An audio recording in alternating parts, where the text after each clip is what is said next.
दोस्तों, जब कोई आपसे आपकी मेहनत की कमाई मांगता है तो शर्म उन्हें आनी चाहिए, लेकिन शर्मिंदा आप होते हैं। क्यों? क्योंकि आप इमोशनल ब्लैकमेल का शिकार हैं। आज हम इस डर को जड़ से खत्म करेंगे। मैं आपको वो 5 सवाल दूंगा जिन्हें पूछते ही मांगने वाला दुम दबाकर भाग जाएगा। और मजे की बात यह है कि आप उनकी नजर में बुरे भी नहीं बनेंगे। रिश्तों और पैसों का गणित बहुत अजीब होता है।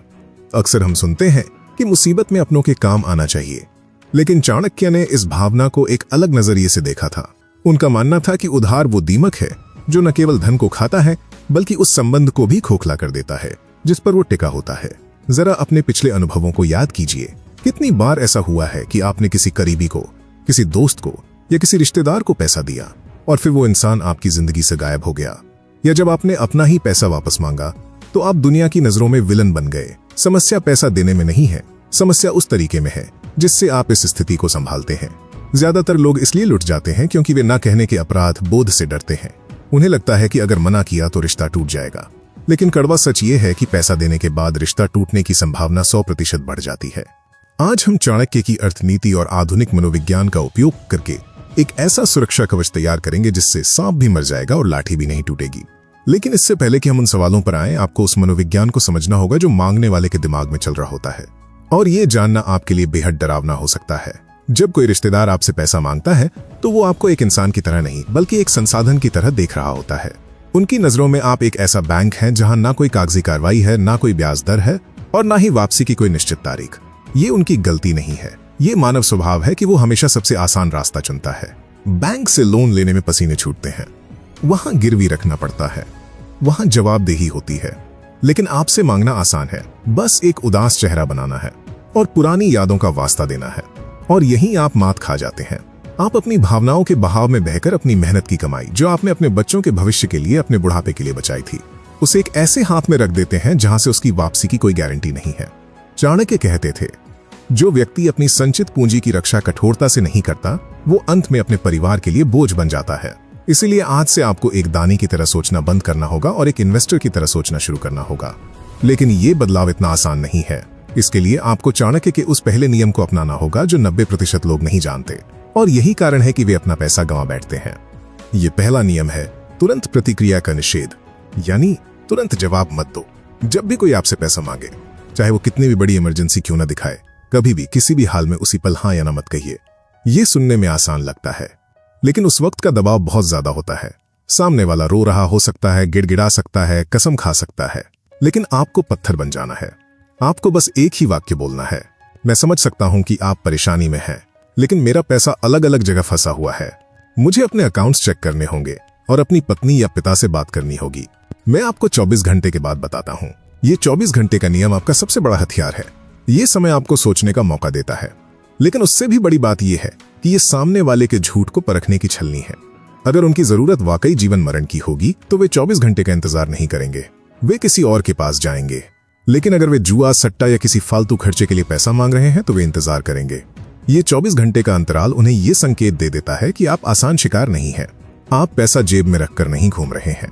लेकिन याद रखिए, समय मांगना सिर्फ एक ढाल है, तलवार नहीं। असली खेल तो तब शुरू होता है जब 24 घंटे बीत जाते हैं और उनका दोबारा फोन आता है। अब आपको वो करना है जो एक बैंक करता है, लेकिन अपनी शर्तों पर। अब हम उस चरण में प्रवेश कर रहे हैं जिसे चाणक्य जासूसी या सत्यापन कहते थे। जब 24 घंटे बाद वे आपसे दोबारा संपर्क करें तो आपको डरना नहीं है। आपको सफाई नहीं देनी है कि आपके पास पैसा क्यों नहीं है।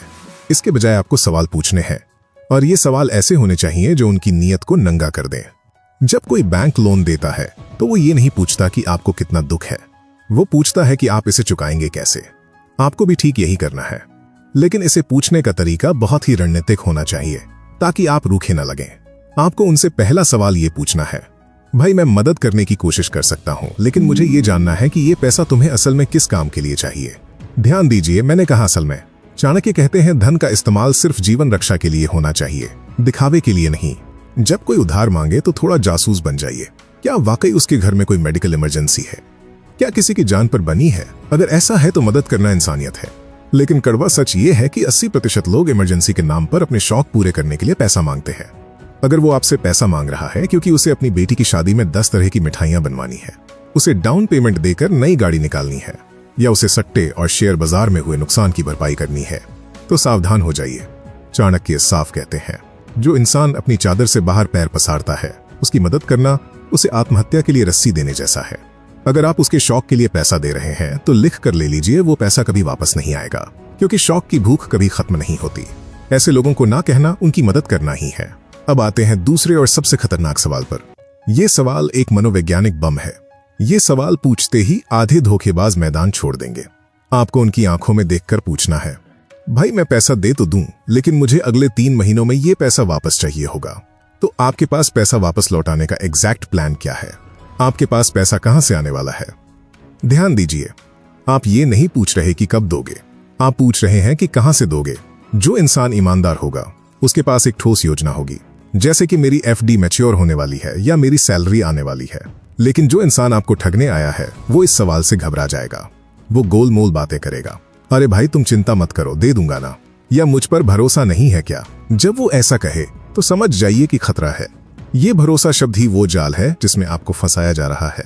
यहां आपको चाणक्य की कठोर स्पष्टता का उपयोग करना होगा।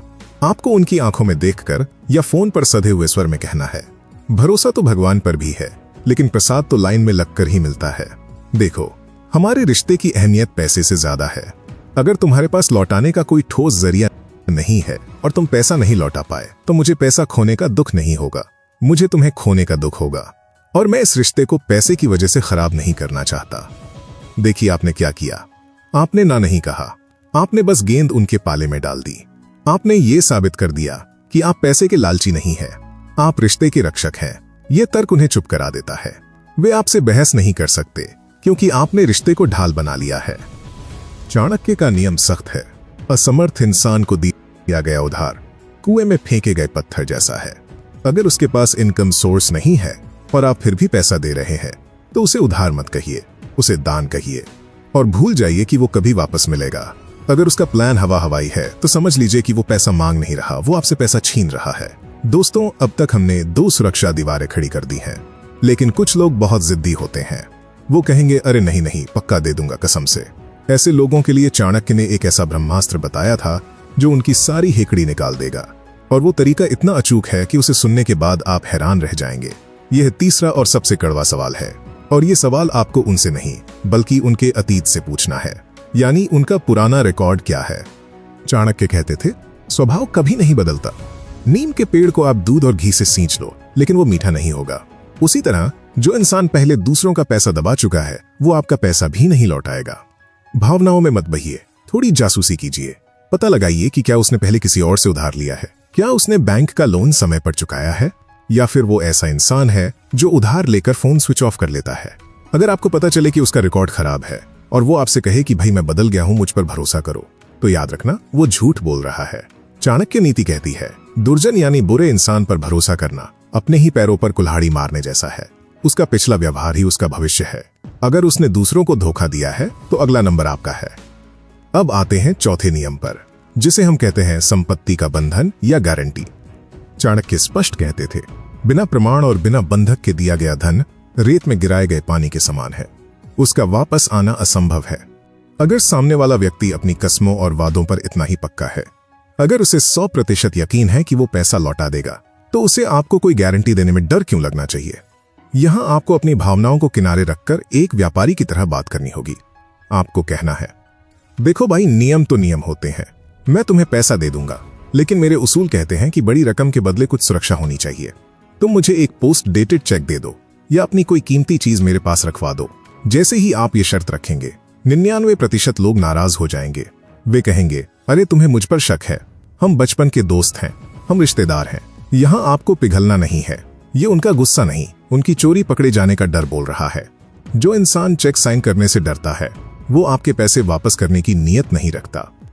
चाणक्य नीति कहती है कि शर्म और संकोच को त्याग कर जो व्यक्ति धन के व्यवहार में कठोर रहता है, वही सुखी रहता है। अगर वे गारंटी देने से मना करते हैं, तो समझ लीजिए कि आपने अपना पैसा डूबने से बचा लिया। उन्हें नाराज होने दीजिए, क्योंकि एक नाराज रिश्तेदार एक बेईमान देनदार से कहीं बेहतर है।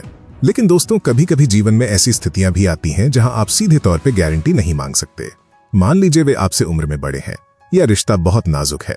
ऐसी स्थिति के लिए चाणक्य ने परोक्ष मनाही यानी इनडायरेक्ट डिनायल की तकनीक सुझाई थी, जिसे आज हम तीसरे पक्ष का बहाना कह सकते हैं। इस तकनीक में आपको ना नहीं कहना है, बल्कि किसी और को विलन बना देना है। आपको कहना है, चाचा जी या भाई साहब, मैं तो अभी आपको कैश दे देता, लेकिन क्या करूं, मेरा सारा फाइनेंस मेरी पत्नी या मेरे पिताजी संभालते हैं। उन्होंने सख्त हिदायत दी है कि अभी हाथ तंग रखना है। अगर मैं उनसे पूछे बिना पैसा निकालूंगा तो घर में महाभारत हो जाएगी। देखिए, आपने कितनी चालाकी से खुद को अच्छा इंसान बनाए रखा और मना भी कर दिया।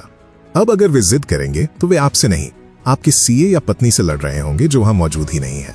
ये तरीका आपको सीधे टकराव से बचाता है।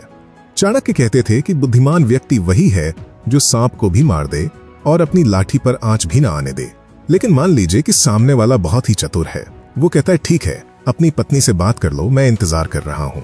अब वे आपके घर के दरवाजे पर खड़े हैं। यहां आपको चाणक्य का अगला और सबसे पेचीदा दांव खेलना होगा, कमी का भ्रम। लोग आपसे पैसा इसलिए मांगते हैं क्योंकि उन्हें लगता है कि आपके पास नकद कैश पड़ा है जो सड़ रहा है। आपको इस भ्रम को तोड़ना होगा। आपको उन्हें यह विश्वास दिलाना होगा कि आपके पास संपत्ति तो है, लेकिन वो उपलब्ध नहीं है। आपको कहना है, यार पैसा तो था, लेकिन अभी पिछले हफ्ते ही मैंने सारा पैसा एक फिक्स डिपॉजिट में या जमीन की किस्त में डाल दिया है। वो पैसा लॉक हो चुका है। अब यहाँ एक ट्विस्ट आता है जो उनकी हिम्मत तोड़ देगा।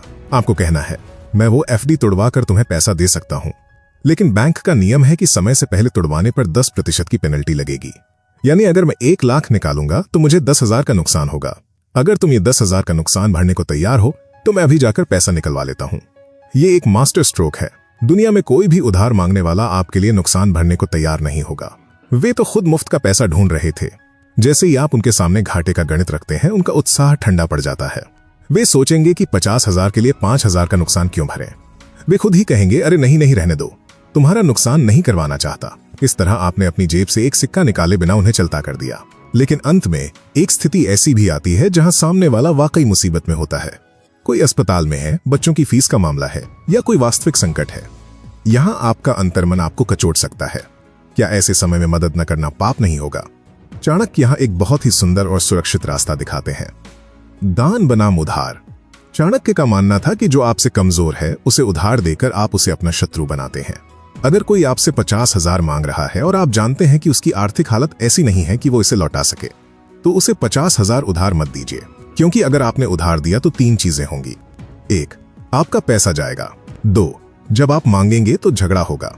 और 3, वो शर्म के मारे आपसे मिलना बंद कर देगा।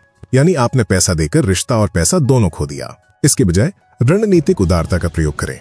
उनसे कहिए, भाई मेरी हालत अभी 50,000 देने की नहीं है क्योंकि मेरा पैसा फंसा हुआ है, लेकिन मैं तुम्हारी परेशानी समझता हूं। मैं तुम्हें 5,000 रुपए दे सकता हूं और तुम्हें इसे वापस करने की जरूरत नहीं है। ये मेरी तरफ से तुम्हारे लिए छोटी सी मदद है, इसे रख लो। यह कदम जादुई है। इसके मनोवैज्ञानिक प्रभाव को समझिए। पहला, आपने अपनी जेब से 50,000 जाने से बचा लिया। आपने सिर्फ 5,000 खर्च किए। दूसरा, आपने उस व्यक्ति की नजर में अपनी इज्जत कई गुना बढ़ा ली। आपने उसे कर्जदार नहीं बनाया, आपने उसकी मदद की। तीसरा और सबसे महत्वपूर्ण, आपने भविष्य के लिए एक लक्ष्मण रेखा खींच दी। जिस व्यक्ति ने आपसे दान लिया है, उसकी अंतरात्मा उसे दोबारा आपसे बड़ी रकम उधार मांगने की अनुमति नहीं देगी। वो अगली बार 1 लाख मांगने से पहले 100 बार सोचेगा। इसे कहते हैं छोटी कीमत चुकाकर बड़ी मुसीबत से हमेशा के लिए छुटकारा पाना। तो दोस्तों, चाणक्य नीति सिखाती है कि स्वयं की रक्षा ही सर्वोच्च धर्म है। जब आप अपनी आर्थिक सीमाओं की रक्षा करते हैं तो आप असल में अपने और अपने परिवार के भविष्य की रक्षा कर रहे होते हैं। न कहना स्वार्थ नहीं है, ये आत्मसम्मान है, ये साहस है। याद रखिए, दुनिया उसी का सम्मान करती है जो अपने संसाधनों का सम्मान करता है, जो हर किसी के लिए अपनी तिजोरी खोल देता है। लोग उसे दानी नहीं, मूर्ख कहते हैं। और इतिहास गवाह है कि मूर्खों के पास लक्ष्मी कभी नहीं टिकती। तो आज से जब भी वो फोन की घंटी बजे और कोई उधार मांगे तो घबराइए मत। गहरी सांस लीजिए और चाणक्य के इन नियमों को याद कीजिए। आप पाएंगे कि ना कहना दुनिया का सबसे मुश्किल काम नहीं, बल्कि सबसे सुकून देने वाला काम है। अगर आज आपको चाणक्य की इस नीति में अपनी समस्या का समाधान मिला है तो कमेंट बॉक्स में माय मनी माय रूल्स लिखें।